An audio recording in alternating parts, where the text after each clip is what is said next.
Good morning. Oh. Just a moment. Okay. Good morning. There you are. Buenos días. Buenos días. Mi nombre es Eva Vioto y soy la coordinadora del programa de los niños. I'm Eva Vioto and I serve gratefully as your Sunday Children's Program Coordinator, and my pronouns are she, her. Buenos días. Mi nombre es Timoteo. My name is Tim. I serve gratefully as your minister, and my pronouns are he, him.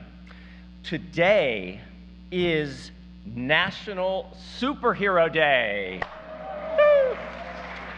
And so the dynamic duo of Eva and Tim have joined forces to welcome you this morning. Welcome to the Unitarian Universalist Church of Fresno, California. Welcome to everyone on our Alluvial Avenue campus. Welcome to everybody on our online campus. Welcome to everyone joining the service later on Facebook or YouTube. We are one congregation in many places. Somos una congregación en muchos lugares. We welcome you no matter your race, age, culture of origin, religious background, or experience of spirituality. If you are neurodiverse, you are welcome here. You are welcome no matter your level of education or how little or how much money you have. Your disabilities are welcome here. We welcome everyone from the LGBTQ+ community. Different understandings and expressions of gender are respected in this church. We also welcome the belief that all persons should have easy and safe access to health care, including abortion. You are welcome with or without documentation, con o sin papeles. All are welcome here. Todos son bienvenidos aquí.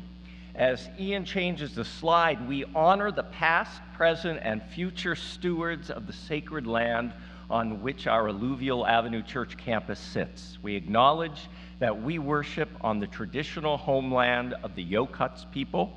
Take a moment and learn about the rich history of those who made this part of the Central Valley their home, and also learn about their ongoing quest for equity and justice as unrecognized tribes by the U.S. government. If you are on our online campus and want your joy, sorrow, concern, or gratitude included in today's service, just text it to us at 559-337-3772. Be sure to text your name as well so we know who you are. You can also type it into the chat box. Please do it now so we have time to gather them to share later in the service. As most of you know by now, we are wrapping up our annual pledge drive, and we're going to announce the total in the next week or two, but we are currently at an astounding 98.5% of our goal, which means we have had an astoundingly successful pledge drive this year. I want to personally thank all of you who pledged, and also to those who pledged a little bit more to make up for those of us who aren't in the position to pledge, but who share from our heart in other ways. Thank you so much. Now, in person, in the chat box, or in the silence of our beautiful hearts, let's say buenos dias to each other.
You all are feisty this morning here on Alluvial Ave.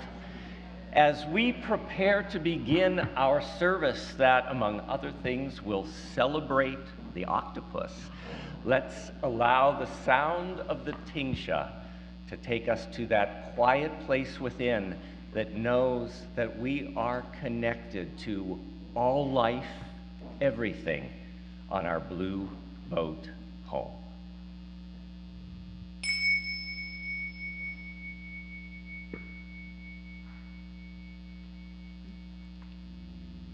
Two, ready, 4.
Good morning again.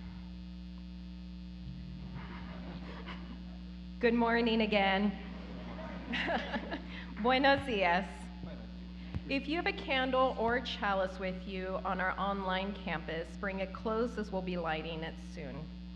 Our chalice lighting words this morning come from earth-based neo-pagan tradition and are by Unitarian Universalist Lynn Harrison. We will bring these words alive together right now. As you are willing, our response is, Nos unimos este día. We join together this day with loving hearts, hands, and minds. Let's try that together. Nos unimos este día. We join together this day with loving hearts, hands, and minds. One more time. Nos unimos este día. We join together this day with loving hearts, hands, and minds. We join together this day with loving hearts, hands, and minds, embracing the interconnected web of water, air, and earth. Together, let's say, Nos unimos este día. We join together this day with loving hearts, hands, and minds. We light a fire of sustaining hope, ever bright with love and justice. May we bring forth this day new wisdom, strength, and courage. to create a new world of well-being. To create a new world not of wealth, but well-being. Together, let us say, Nos unimos este día. We join together this day with loving hearts, hands, and minds. As we give thanks for this earth, our shared and singular home, may we dedicate ourselves to its ongoing care. Let us say together, Nos unimos este día.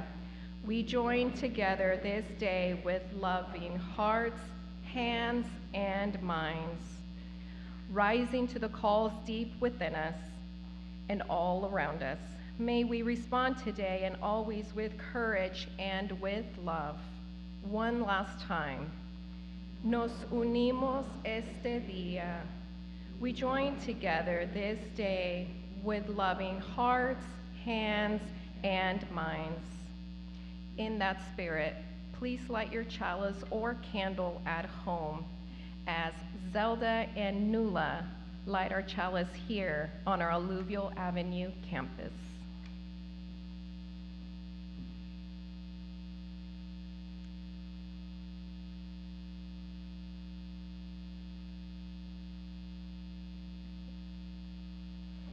Let us rise now as we are willing or able and join in our song of praise, This Pretty Planet. Maestro Lorenzo will take it from here. 2, 3, 4. Okay, so we're doing this as a 3-part round. So Jimmy and Ellis and I will sing it together in unison once, and we'll do it in unison again with everybody joining us. Then we'll divide up into 3 parts, sections. I will lead the first section here, so let's call it half of this section over here. If it overlap, don't worry about it. That half of this section and half of the other section there will be group number 2, led by Jimmy, and the rest of that section and the end section over there will be led by Ellis. So after we do it in unison together, you join us in unison, then we'll break into 3 round parts and do it 3 times through, and keep singing the last line until we all finish together. Okay? Easy enough. Here we go. This pretty planet spinning through space, your garden, your harbor, your holy place. Golden sun going down, gentle blue giant spin us around. All through the night, safe till the morning light. This pretty planet spinning through space, your garden, your harbor, your holy place. Golden sun going down, gentle blue giant spin us around. All through the night, safe. I'm gonna lead the first group. The morning light, this pretty planet spinning through space. Your garden, your harbor, your holy place. Golden sun going space. Your garden, your harbor, your holy place. Golden sun going space. Your garden, your harbor, your holy place. Golden sun going down. Your gentle, your harbor, the morning light. Golden sun going space. Your garden, your harbor, your holy place. Golden sun going space. Your garden, blue giant, your holy place. Golden sun going down, your giant, the morning light. Pretty planet, sun through space. Your garden, your harbor, your holy light. Golden sun going down, your garden, your harbor, your holy place.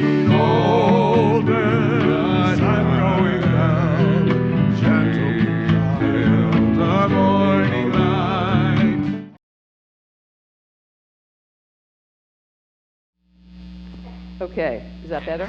Oh, yay! Today's the day for sound challenges, apparently. I must have brought them from Sacramento because we have a few as well in my congregation. But I did bring a couple of things here to share with you today. Now, this bag says laundry. Can you see that it says laundry? Oh, maybe it's not really laundry. You know, one of the things that octopuses do is that they like to hide. So this one is coming out for a visit today. And this was a gift to me from a child in my congregation after I preached on octopuses.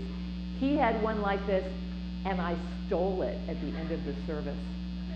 And so he comes after me and grabs it, and then the family gifted me with one. So he wants to hang out with somebody while I share the story. His name is Harvey. Would you be willing to hang out with Harvey? Thank you. And then Harvey has a little friend because octopuses come in every size and shape. And this little friend, who's named Ruby, is a puppet. And I think Ruby wants to hang out. Anybody want to hang out with Ruby? Oh, I see some Ruby fans over there. I'm going to have to go with the beautiful green dress because we said hi on the way in. Here you go. Ruby wants to hang out with you. All right, well, Ruby and Harvey put together a list of things they want you to know about them. But I think you guys know a lot about octopuses, so I'm going to challenge you to tell me a few things. So who knows something about octopuses that makes them really special? No centralized brain. Well, they're very smart. Where is their brain? And especially in their tentacles. Their tentacles allow them to taste and feel and sense.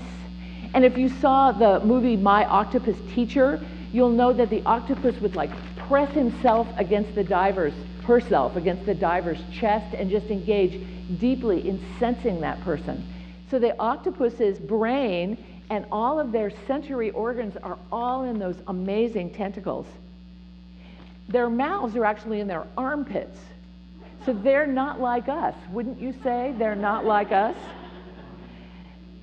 With those amazing tentacles, they can open jars, they can work puzzles, and they've learned for octopuses in captivity that they have to keep them busy. They have to give them things to do. One of the things they did was they have this little box, and it's a puzzle box, and they put the octopus in the box, and it has to figure out how to get out by working little things and moving little things to it.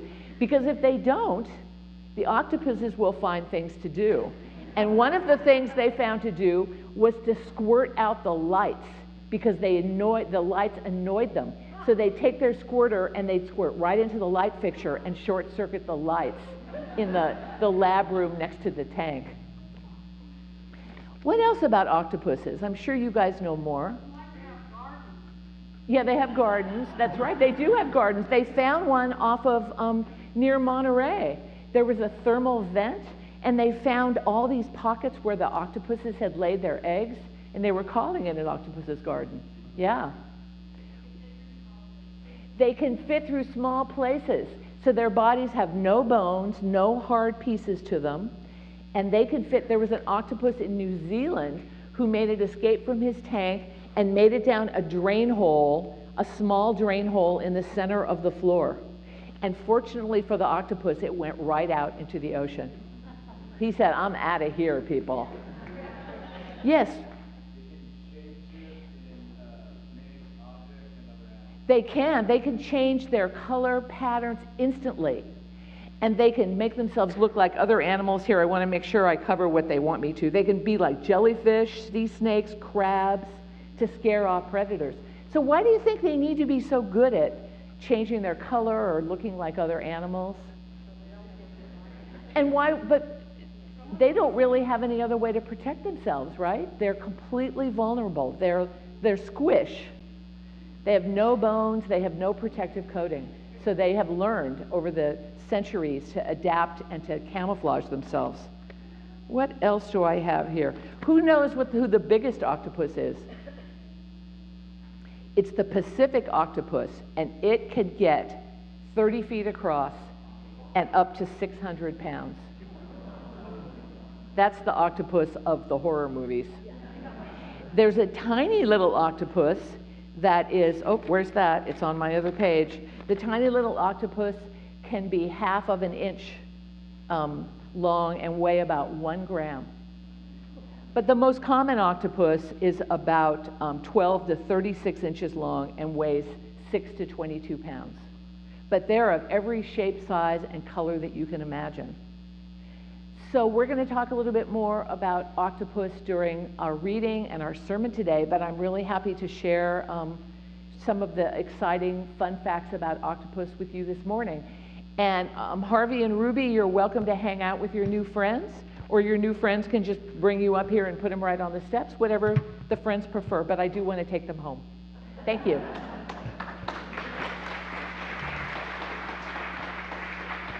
So let's sing our kids out as they head off to their spirit exploration. 2, 3, 4. We hold you in our love as you know, as you know. May your heart be at peace as you know. To nurture the spark of the precious love. We hold you in our love as you grow.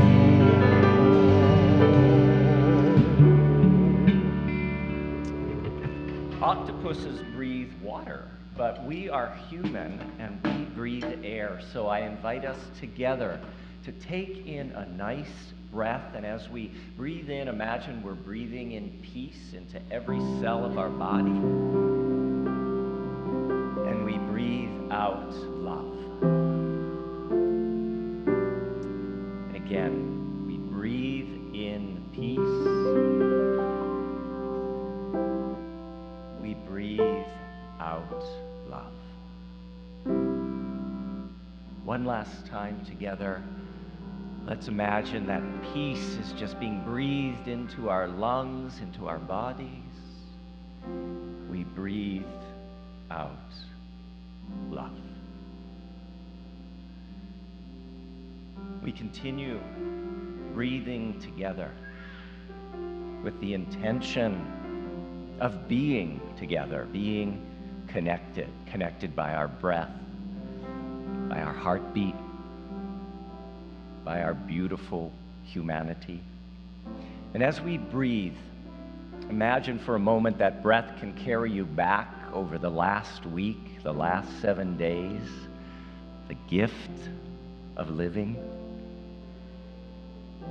And as you think about that week, where in the last week did you experience beauty?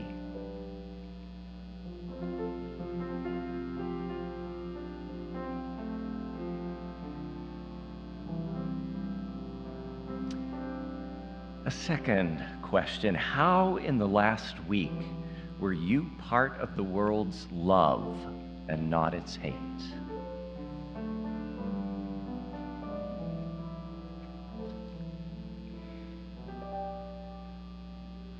Each week we hold each other in love as we create space for whatever it is that we're thinking and feeling, our joys, our concerns, our sorrows, and hopefully some gratitude.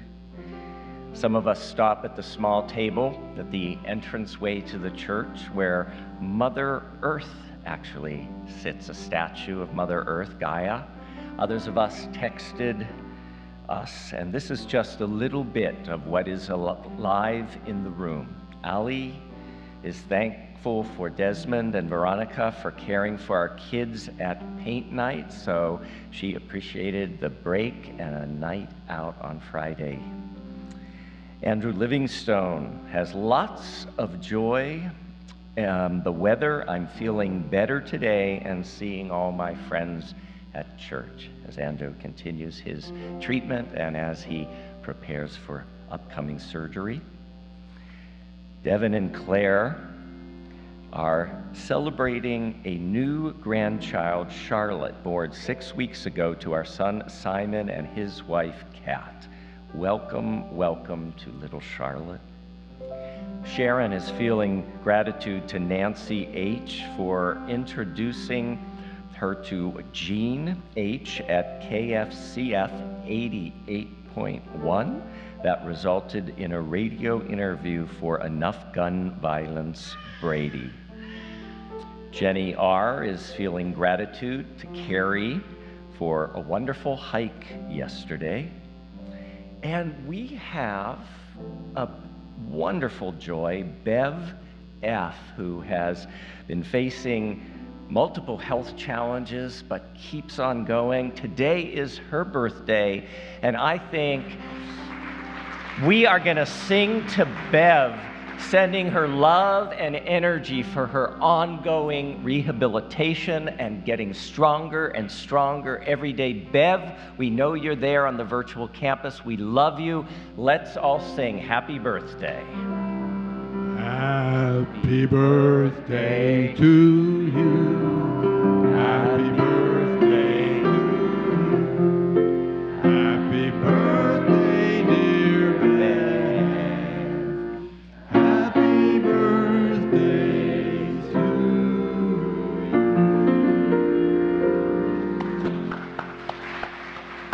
you. We also have sorrow alive among us today. John R. is remembering his father, Jack, who passed into the mysteries of death recently. He is grateful for the time he had with him in this world. And we also hold Ryan in our thoughts and in our love as he too grieves the passing of his father into the mysteries of death. We remember too our beloveds, those unable to be with us today because of health or mobility. We remember KP, who is recovering from a major surgery. She will be released from the hospital, fingers crossed, this week into skilled nursing. And she said on Friday that she would appreciate prayers, energy, and good thoughts. We also hold Frank J. in our hearts. Frank, after multiple hospitalizations, will be moving in the next week. And Frank will be moving to Virginia to be with his son. So we wish Frank well as he makes this new journey. And we hold, of course, we hold Saul in our thoughts as he continues grieving his beloved Babs. What's that, Saul?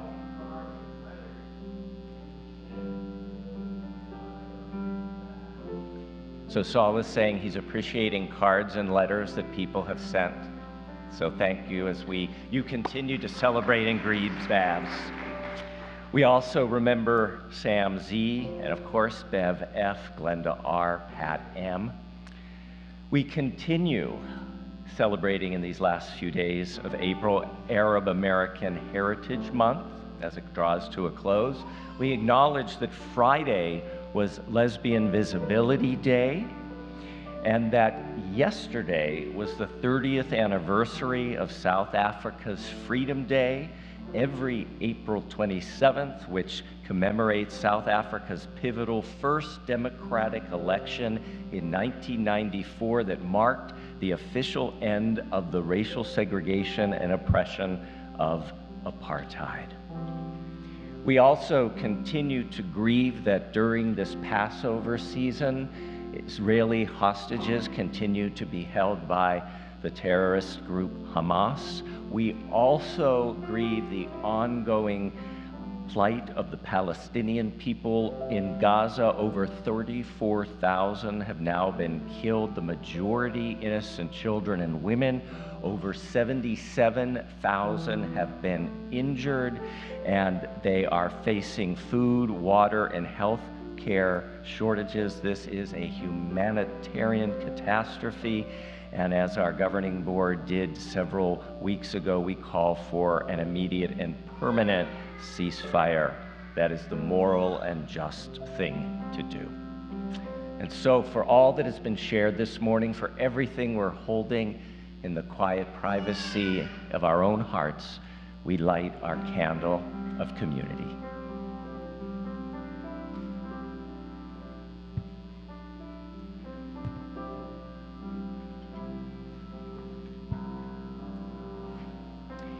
In these fraught times, our call to meditation seems so appropriate. Comfort me, consuélame. Comfort me, comfort me, comfort me, oh my soul. Comfort me, comfort me, comfort me, oh my soul. Consuélame, consuélame, consuélame, oh mi alma. Consuélame, consuélame, consuélame, oh mi alma. Speak to me, speak to me, speak to me, oh my soul. Speak to me, speak to me, speak to me, oh my soul. Háblame, háblame, háblame, oh my soul. Háblame, háblame, háblame, oh my soul. Comfort me, comfort me, comfort me, oh my soul. Comfort me, comfort me, comfort me, oh my soul.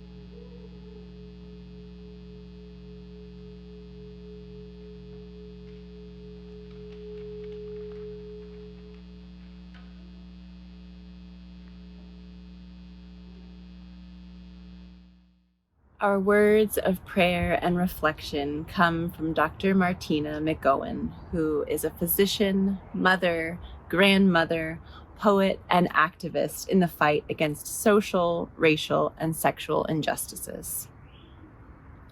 Nuestras palabras de oración y reflexión vienen de la doctora Martina McGowan, quien es una médica, madre, abuela, poeta y activista en la lucha contra la injusticia social, racial y sexual.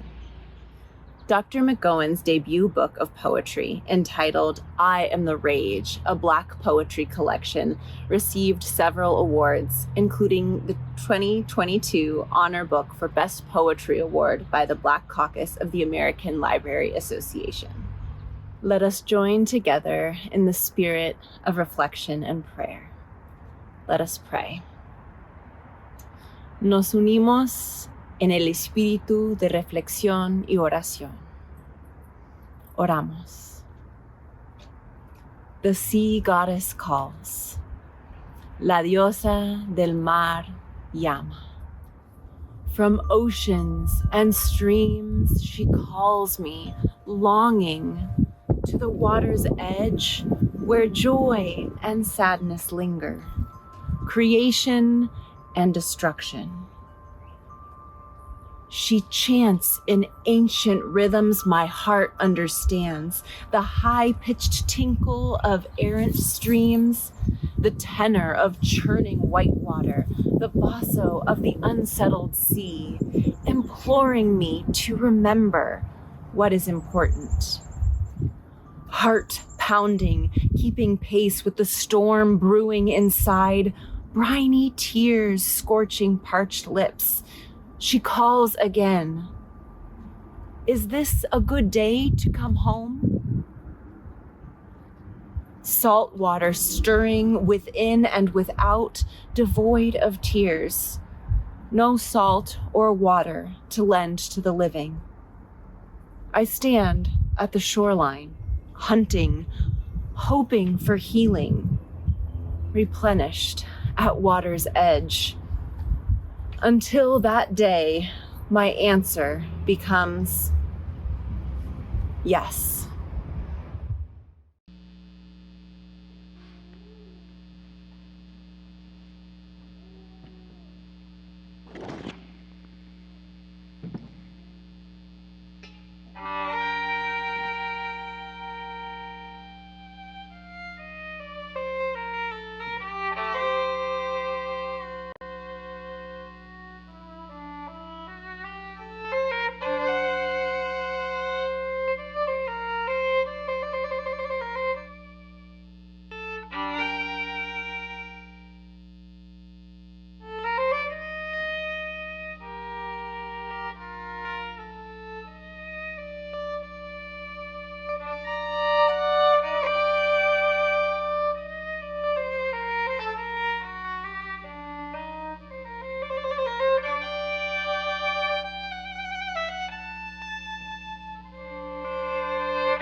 my goodness, what a welcome.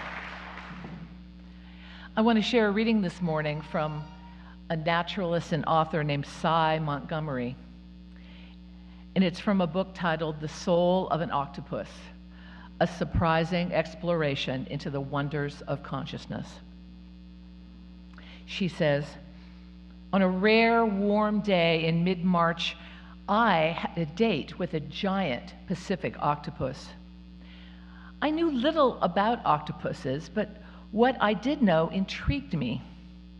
Here is an animal with venom like a snake, a beak like a parrot, and ink like an old-fashioned pen. It can weigh as much as a man and stretch as long as a car, and yet it can pour its baggy, boneless body through an opening the size of an orange. It can change color and shape. It can taste with its skin. Most fascinating of all, I read that octopuses are smart. This bore out what scant experiences I already had. Like many who visit octopuses in public aquariums, I've often had the feeling that the octopus I was watching me back, with an interest as keen as my own. How could that be? It's hard to find an animal more unlike humans than an octopus. Their mouths are in their armpits, they breathe water, their appendages are covered with dexterous, grasping suckers, a structure for which no mammal has an equivalent. And not only are octopuses on the opposite side of the great vertebral divide that separates the backbone creatures from such as mammals, birds, and reptiles, and fish from everything else. They are classed with the invertebrates, with the mollusks and the slugs, snails, and clams, animals that really aren't particularly renowned for their intellect. Clams don't even have a brain. More than 500 million years ago, the lineage that would lead to octopuses and the one leading to humans separated. Was it possible, I wondered, to reach another mind on the other side of that divide? Octopuses represent the great mystery of the other. They seem completely alien, and yet their world, the ocean, comprises far more of the earth than does land. Most animals on this planet live in the ocean, and most of them are invertebrates. I wanted to meet the octopus. I wanted to touch an alternate reality. I wanted to explore a different kind of consciousness, if such a thing exists. What is it like to be an octopus? Is it anything like being human? Is it even possible to know? So let's sing together. We celebrate the web of life. Please rise in body or spirit.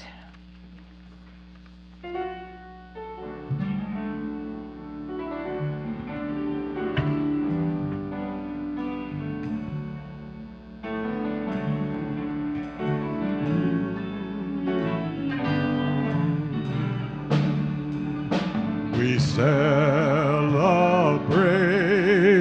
the web of life, its magnitude we sing, for we can see divinity in every living thing.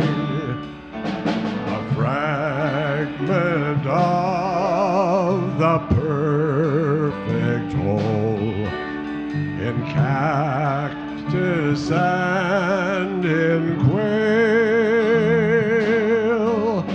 as much in a tiny barnacle as in the great blue whale.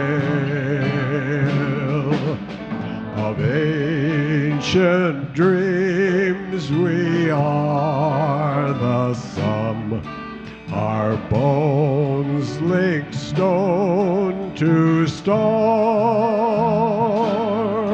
and bind our future worlds to come with worlds that were and are.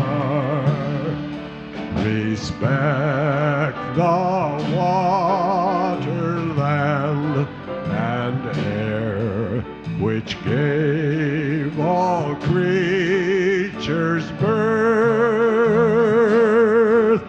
Protect our lives of all that share the glory of the earth.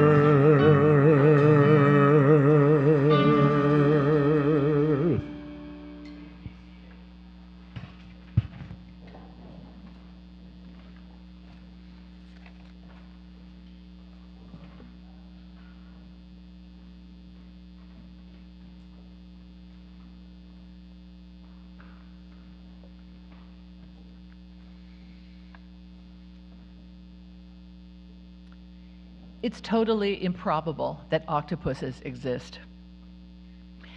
You could say that about many creatures, but octopuses are truly one of a kind. Now, we have a common ancestor with these cephalopods way back in the dim recesses of evolution more than 600 million years ago, a flat, worm-like creature. At some point, this creature decided to venture onto land and later developed a backbone. They became the vertebrates, the birds, the reptiles, the mammals, and eventually humans. The other branch, the branch that stayed in the water, became the invertebrates, those without backbones. Based on our understanding of evolution, we have classified octopus as part of the mollusk family, the shelled creatures like the snail and the clam. Within this family, the octopuses make up a family called cephalopods, along with cuttlefish and squid. So what makes the octopus unique and uniquely intelligent and amazing is at some point, they decided to ditch the shell. Other mollusks kept their shells. I'm sure you're familiar with shelled mollusks. Now, this ditching of the shell was a radical act of liberation and vulnerability. For octopuses were no longer protected. While their bodies were free and flexible, as one scientist put it, the evolution of the cephalopods yielded in the octopus a body of pure possibility. But they were also easy prey, vulnerable and exposed. And this is why, as some scientists believed, octopuses became smart. They developed a nervous system much larger than others in their class, with amazing camouflage capabilities and tremendous creativity. They did this to survive and thrive. I encourage you to go onto YouTube and look for some of the octopus videos and watch their amazing transformation as they adapt to all of their surroundings. Okay, well, that's really nice about the octopuses, so why are we talking about them in church? In my theology class 12 years ago, we were handed out an index card, and we were told to write on this index card proof that God existed. Well, I think we got 5 minutes for that. 12 years ago, I wrote down music, kept it very short, and believe me, listening to that adagio reinforces that thought. But if I were to do that exercise again, I would write that my proof of God is the octopus. This is not because I think that God created the octopus. I don't believe in a transcendent God that created everything and manages the earth and the heavens. And I don't think that God is an octopus, though that would actually be really cool. For me, God is the creative life force in all of its manifestations. And one of the creative life force's most amazing and inspiring manifestations is the octopus. The octopus is proof of God, proof that there is a creative power in the universe that is truly amazing, and a power that we can all participate with.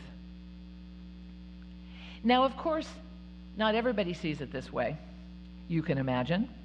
As Cy Montgomery said, octopuses represent this great mystery of the other. And humans have had a visceral fear of octopus for centuries, starting with the 13th century Norse legends of the Kraken, and continuing into the 20th century with Captain Nemo fighting the giant octopus in 20,000 Leagues Under the Sea. I'm sure some of you can picture those sci-fi movie posters from the 50s and 60s that shows the giant octopus and everybody running in fear. We humans like to put things that we don't understand in a category of other, things that seem strange or different to us. And then we project all sorts of judgments onto them and make lots of negative assumptions. This then leads to fear and disgust, and it creates our desire to destroy. We turn the other into a monster to justify our hatred and our self-created fear. This is the dark side of human nature, whether the other is an octopus, an idea, a group of people, anything that is strange to us. I'm sure you will appreciate that this attitude is alive in our country today. Cy Montgomery knew that these creatures were strange but wonderful and set out to have a relationship with an octopus. Now, of course, as a naturalist and an author, she could negotiate with the New England Aquarium to have that access. But she asked an important question. Who was she having a relationship with? If you think of having a relationship with something, it implies that there is something, there is a consciousness that you can have a relationship with. Again, we humans, poor sad souls who need about 10,000 more years of evolution, we don't have a great track record on recognizing forms of consciousness other than our own. Lots of scientists, including Jane Goodall, the chimp expert, suppress their findings about the individuality and consciousness in other species out of the fear of being vilified by the scientific establishment. It took until the 21st century before a breakthrough came with the Cambridge Declaration of Consciousness, the 21st century. Signed by scientists including Stephen Hawking right in front of the 60 Minutes cameras. This Declaration of Consciousness asserts that humans are not unique in possessing the neurological substrates that generate consciousness, and that non-human animals, including all birds and mammals, and many other creatures, including octopuses, also possess these neurological substrates. Yay! Shout out to the octopuses and the Cambridge Declaration of Consciousness. So this was the experience of Montgomery. She understood that octopuses have consciousness, they have identities, they have personalities. And over many years, she and the staff developed relationships with 4 octopuses in the aquarium. You might even say they were close relationships. The octopuses would recognize her when she visited. They would make eye contact and study her. They would come to her and place their arm suckers on her hands and arms and stay that way for a while, tasting and sensing her deeply. One moment in her story that really stood out for me was about an octopus named Octavia who was dying. Montgomery had known this octopus for several years, almost all of the octopus's life. Octavia needed to be moved into a different tank and was evading the staff until one who had been very familiar with Octavia went into the tank and reached out and touched her. She immediately went into the net. She recognized him and trusted him. Once she was in her new container, she was offered a fish and floated to the top of the tank in order to receive it. But it wasn't the fish that she wanted. It was the touch of her human friends for one last time before she died. Similarly, in the movie My Octopus Teacher, a man develops a relationship with an octopus over about a year and shares moments of touch and connection. It's beautiful to witness. Those of you who've seen the movie, and I think I talked about it in my story, will remember the octopus pressing her tentacles against his chest and connecting with him. I think it's a beautiful title, My Octopus Teacher, because teacher is a good word to bring in here in my sermon. I think in their uniqueness and their strangeness, octopuses have some really important lessons for us. And the first lesson, of course, is humility. We kind of consider ourselves the standard by which all other creatures should be judged. When we find some common ground with another creature, we tend to anthropomorphize them, see them through our lens, and assume that any behavior that is similar to ours is the same as ours. The scientists who struggled with the idea that other beings have consciousness were concerned that if we assumed they had consciousness, we might anthropomorphize them. We would project our own experience onto them. But we have learned that other creatures may have consciousness, but it is very different from our own. We humans, especially those of European descent, tend to approach areas of difference as colonizers. We take what we need to enrich ourselves, including knowledge and resources. We have an attitude that everything is put on the earth for our benefit. We think that everyone would be better off if they were more like us. If we can put aside this need to center ourselves, if we can bring curiosity and openness to our octopus neighbors, there's a chance for us to open our hearts to greater possibility. We need to learn to treat the other with respect. We need to learn from them. Here's another important lesson from the octopuses that Cy Montgomery learned, that we can develop an ability to appreciate something without completely understanding it. Montgomery was friends with the octopus, but she didn't necessarily understand them. She didn't shy away. She went beyond the understandable. Just like Jane Goodall, who sat down to observe the chimps and take in who they were on their own terms. Of course, these lessons are not just about the octopus or any creature that is strange to us. These lessons are important for living in our complex world. So for a while now, among you ministers, there's been a lot of angst about what we should be preaching in this time of war and suffering. How much of the troubles of the world should we address on Sunday morning? And as I was preparing this service, these thoughts were on my mind. Why was I preaching about octopus when there was so much strife in the world? But I realized that the amazing, improbable octopus gives me hope. They are this powerful example of the creative life force at work. They could open us up to the possibility of new understandings of other ways of being.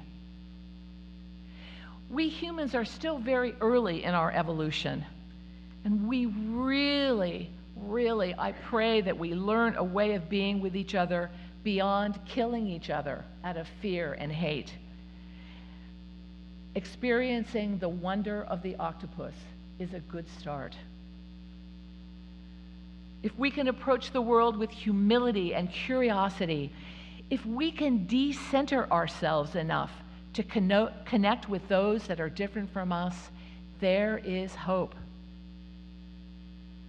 The creative life force is astounding as it is manifest in the octopus, as it is manifest in trees, in humans, and in the earth itself. Engaging with this life force in a creative way takes trust and courage. When the octopus got rid of its shell, it became a body of pure possibility. How can we liberate ourselves from a shell of our own creation? If we can tap into the amazing creative life force of our universe, anything can happen. We might even learn how to save ourselves as a species. Blessed be, and may it be so.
How high does a sycamore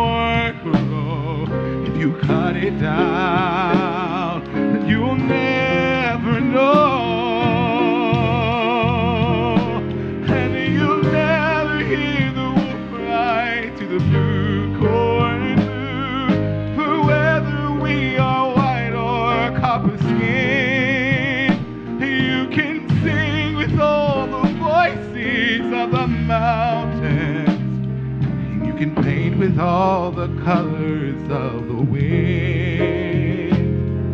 You can own the earth and still all you'll own is earth until you can paint with all the colors of the wind.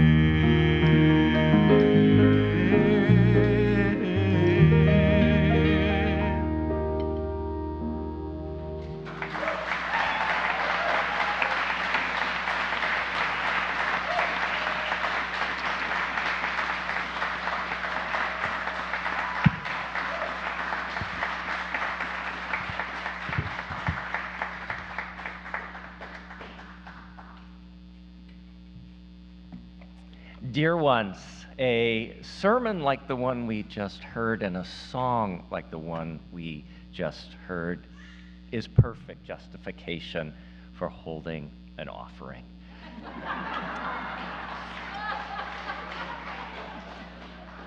If we want to continue to create together experiences that touch our hearts, that expand our minds, that give us hope, when hope seems so hard to find, we need, as we are able, your financial generosity. I know that many of us make a pledge, but on Sunday we do hold an offering, first to give an opportunity for folks who haven't made a pledge to maybe give us a little extra so that we can continue coming into your home each Sunday. And then those of us who might have a little extra, even though we pledge, can maybe drop a little of that extra in the baskets on the way out the door with the ushers, or any of the many ways you can offer your gratitude electronically. So in that spirit, let's join together in our words of offering. If not us, then who? If not open hearts, then what? If not now, then when? If not here, then where? If not generously, then how? If not us, then who? A brief pause so that you can give electronically if you wish.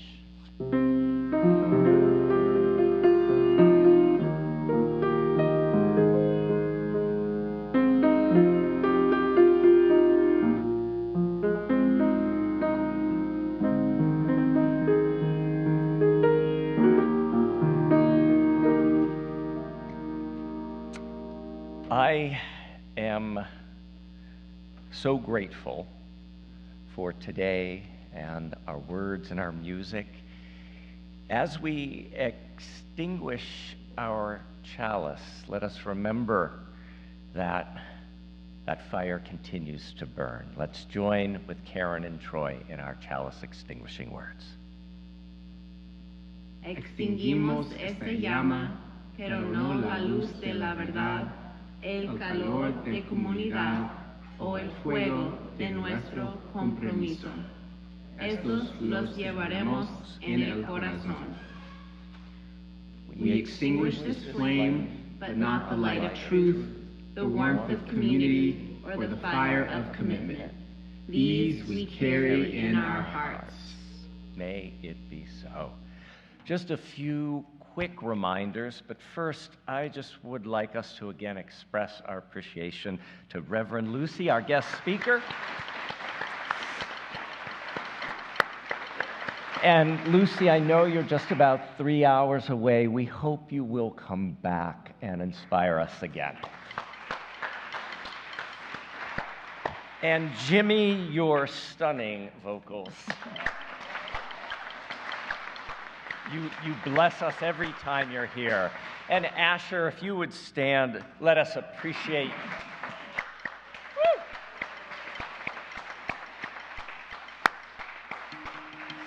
Someone else I'm feeling appreciation for today is Cecily, our coordinator of community life.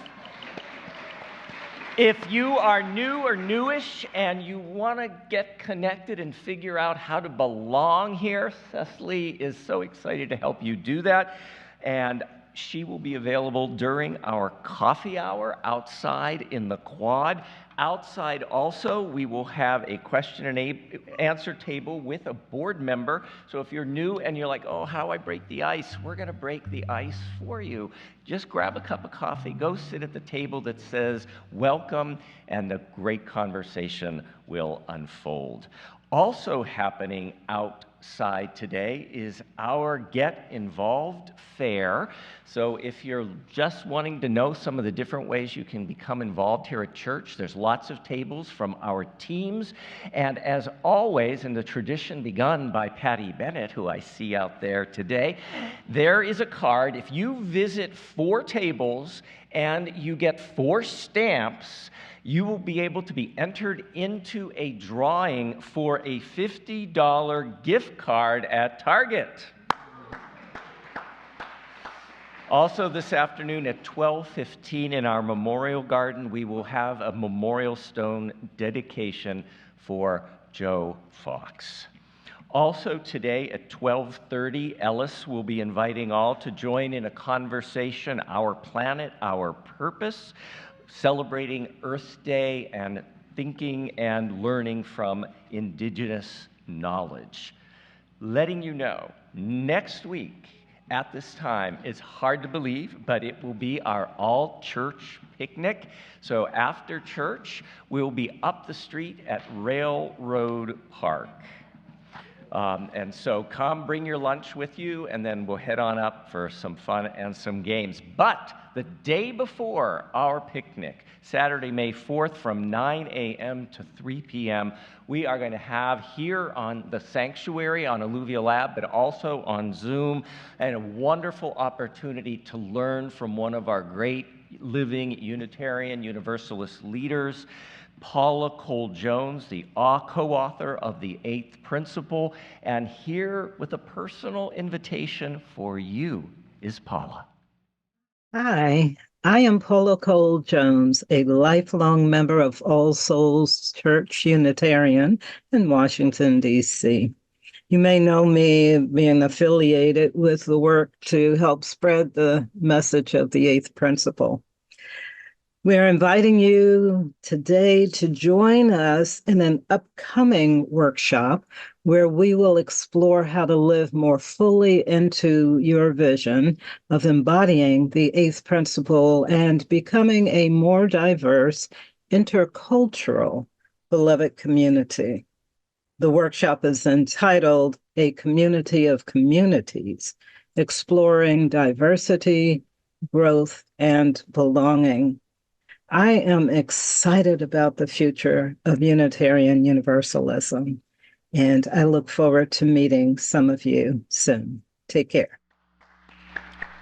And if you are interested in participating, Cecily, you can talk to Cecily, you can talk to me, and we'll make sure we get you information and get you signed up for that. Last but not least, we have a tradition that if this is your first, second, or third time with us, we'd like to gently and appropriately welcome you, because we are truly grateful on a day as glorious as today you chose to be with us. And so if this is your first, second, or third time, could you just rise in the sanctuary or let us know online? Welcome, hooray, welcome, welcome, welcome, welcome. I invite the rest of the congregation to rise with them in community for our closing words and our sung benediction. Our closing words come from Norman Naylor, reminded that we are part and participants of the universe. Let us go forth from this time encouraged to strive toward faithfulness to the best in ourselves, the best in others, and the best in the whole of creation. May it be so. Blessed be. Amen. 2, 3. Feel free to join hands if you're comfortable.